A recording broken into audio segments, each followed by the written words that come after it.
Meet Evelyn. She's 91 years old and just finished her very first 5K walk in sunny Austin, Texas, just down the street.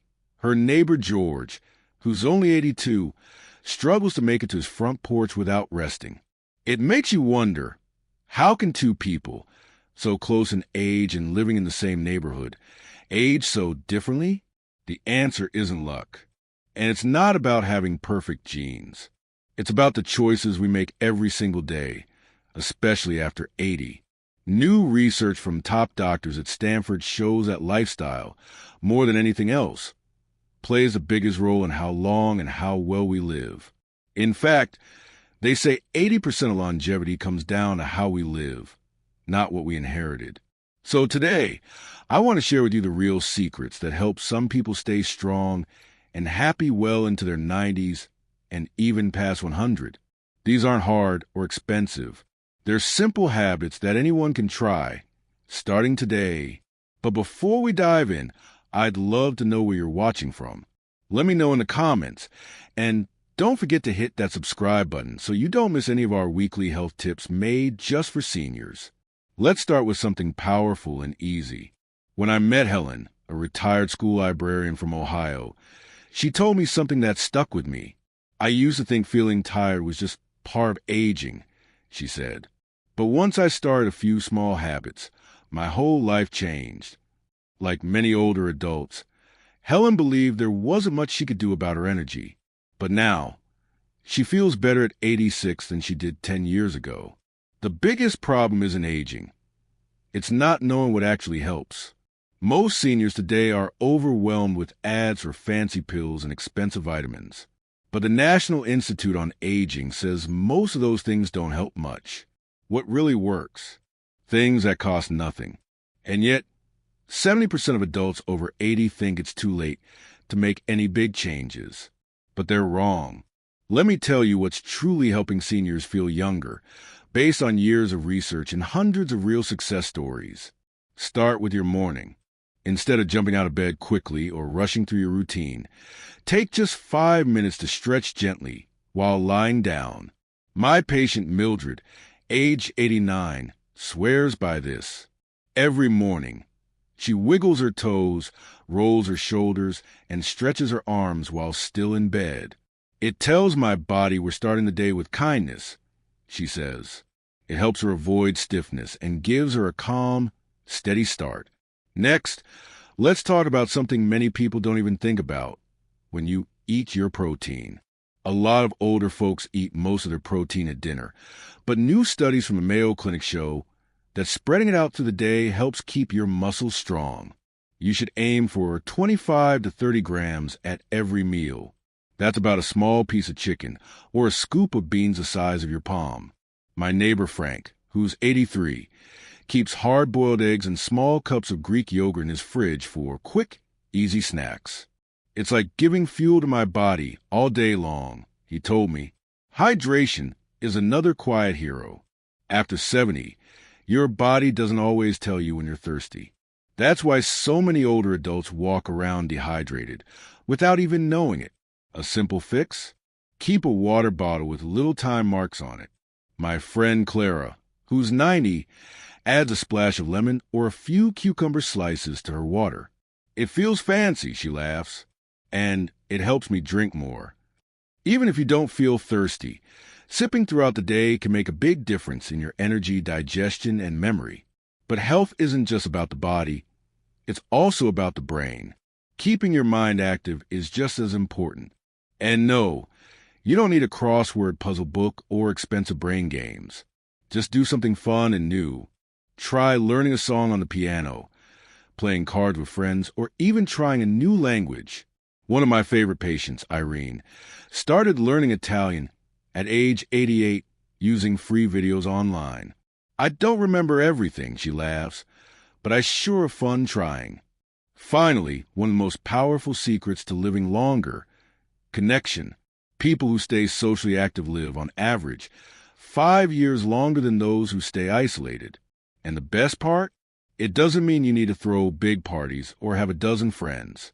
Just a daily chat with your neighbor or a quick video call with your daughter can fill your heart and protect your health. I always say, loneliness is heavier than any illness, and connection is the best medicine. So tell me, are you already doing any of these things?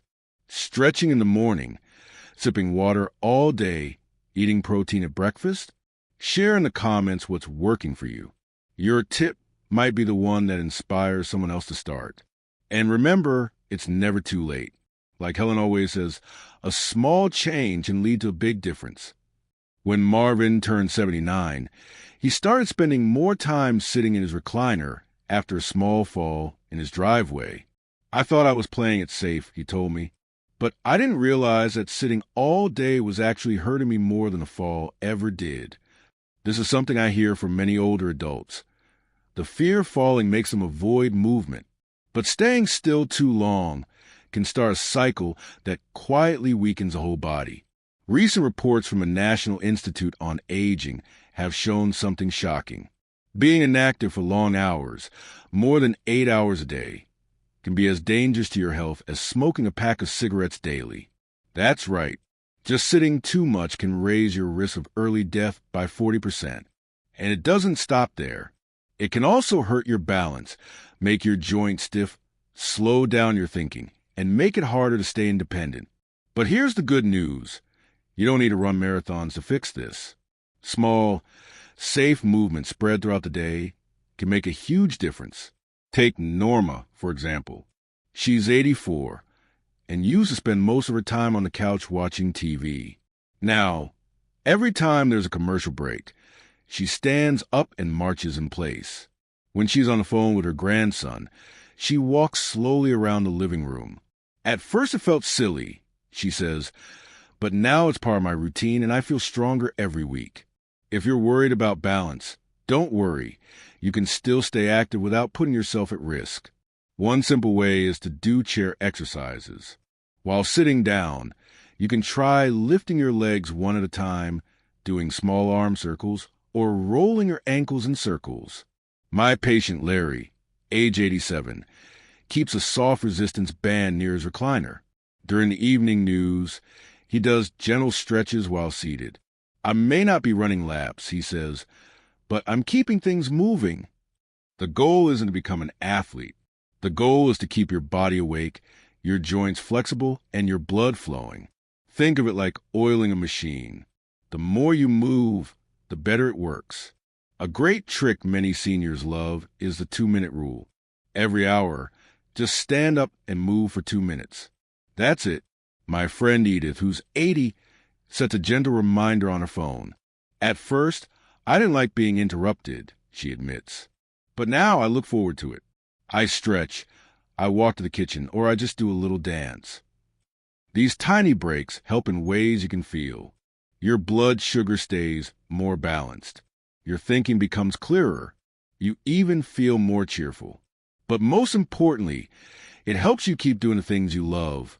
Gardening, play with grandkids, or just walking without pain. That's what real independence looks like. Not needing anyone to help you get out of a chair. Not worrying about falling when reaching for something. If you're watching this right now and wondering, how active am I really? Take a moment to think about your day. Do you sit in one spot for hours? Do you avoid standing up because it feels like too much work? You're not alone. Many people feel that way. But small steps, even inside your home, can make a big change over time. And if you've already found creative ways to stay active, we'd love to hear them. Are you pacing during phone calls? Doing leg lifts while reading the paper? Your simple trick could be the one that helps someone else feel strong again. And remember, movement doesn't have to be hard or fancy. It just has to happen. Every little bit counts. Ruth, who's now 77, used to bounce out of her favorite armchair with no trouble. But slowly, she noticed something had changed. Getting up took more effort. Carrying groceries felt heavier than before. I thought it was just aging, she said. But what she didn't realize was that her muscles were quietly shrinking, something doctors call sarcopenia. Sarcopenia is a big word, but it means something simple. It's when your muscles slowly get weaker with age. After 60, most people lose about 3% of their muscle each year, unless they actively work to keep it. And after 70, that loss can happen even faster. It doesn't just affect strength, it touches everything. Your balance, your energy, even your immune system. But here's the hopeful part. Sarcopenia isn't something you have to accept. It can be slowed down and in many cases, even reversed. Let me tell you about Harold, age 85, who found out he had sarcopenia after tripping while getting into bed. His doctor explained what was going on, and together they built a simple plan. No gym, no big equipment, just small daily movements. Every day during TV commercial breaks, Harold stood up and sat back down from his chair 10 times. While waiting for his tea to steep, he did slow wall push-ups. After 3 months, he said, I could feel the difference in my legs. I stopped feeling wobbly. So what's the secret? It's a mix of two things: eating enough protein and doing gentle strength-building moves. For protein, aim for 25 to 30 grams at every meal. That could be a slice of turkey, a few scoops of lentils, or a bowl of cottage cheese. Don't save all your protein for dinner. Your muscles need it throughout the day. My neighbor Linda, who's 81, keeps string cheese and Greek yogurt in her fridge for quick snacks. It's easy and it helps me stay strong, she says. When it comes to moving, you don't need fancy machines. Lifting a small water bottle, carrying light grocery bags, or doing slow steps in place, all these things count. My patient Jerry, age 79, uses resistance bands while seated on a couch. He stretches his arms forward while watching his favorite mystery show. I'm solving puzzles and building strength at the same time, he jokes. Even gardening or cleaning counts as strength work when done mindfully. The key is to do it often, gently, and with purpose. If it feels too hard, break it into smaller chunks. Maybe 5 leg lifts in the morning, a few arm curls in the afternoon, and some standing stretches before bed. What matters is that you do something each day to remind your muscles they're still needed. Now, some folks think, I'm too old to worry about muscle. But that's just not true. Studies from Johns Hopkins show that even people in their 90s can build strength if they move regularly and eat the right way. And it's not just about lifting things. It's about lifting yourself off the couch, out of bed, into your day. Have you noticed changes in your strength? Do you find it hard to open jars or climb stairs? You're not alone, and the good news is you can do something about it. Share in the comments what's helped you stay strong. Maybe you found a small routine that works for you, or a snack that gives you energy. Your experience might help someone else take their first step. Understanding muscle loss is the first step towards stopping it. And stopping it means more energy, fewer falls, and a life where you still feel like you. After Clara lost her husband of 52 years, her appetite changed. Food just didn't taste the same anymore, she whispered to me. Most days, I just had toast and coffee. Sadly, she's not alone. Across the country, thousands of older adults who live alone experience the same thing. Meals feel empty, and slowly, they stop eating the way they should. Not because they don't have food, but because loneliness takes away their desire. Studies show that nearly half of seniors who live alone are at risk of poor nutrition. What's more, it's not always easy to notice. Many of them look fine on the outside, but inside, they're missing important nutrients. Things the body needs to stay strong, heal wounds, and fight illness. This quiet kind of malnutrition can lead to slower recovery, more hospital visits, and even falls. But there is hope, and it often starts with something as simple as sharing a meal. Let me tell you about Walter, age 83. After his wife passed, he started eating lunch at a nearby senior center. At first, I went just for the food, he said. But what kept me coming back was the laughter and company. That one small habit turned his meals into something to look forward to again. For those who prefer staying home, technology can help too. Marlene, 79, has dinner with her sister every Tuesday through video call. They cook the same dish and eat together, chatting and smiling as if they're sitting at the same table. It makes the food taste better, she says. Even listening to music or setting the table nicely can turn a lonely meal into a more pleasant moment. Some neighborhoods have meal sharing groups where seniors take turns hosting small gatherings. These simple changes can bring back joy to eating, and joy leads to better health. Because in the end, food is not just fuel. It's comfort, connection, and care. And speaking of care, there's one more gentle habit that's been changing lives: walking meditation. Grace, age 88, had trouble sleeping and often felt anxious. She thought meditation meant sitting still and closing her eyes, which was hard on her back. But then she discovered walking meditation, and everything changed. Walking meditation is peaceful and easy. All you do is take slow steps while paying attention to your breath, the sounds around you, and the feel of your feet touching the ground. You don't need a big park. It can be your backyard, your hallway, or even your living room. David, 81, does it every morning in his garden. I feel the breeze, listen to the birds, and just breathe, he says. It's like my mind takes a little vacation. There's no right or wrong way. Some people breathe in for 2 steps and out for 3. Others focus on being thankful with each step. One lady I know, Louise, 80, thinks of something she's grateful for every time her foot touches the ground. Sometimes it's my legs, sometimes it's my family.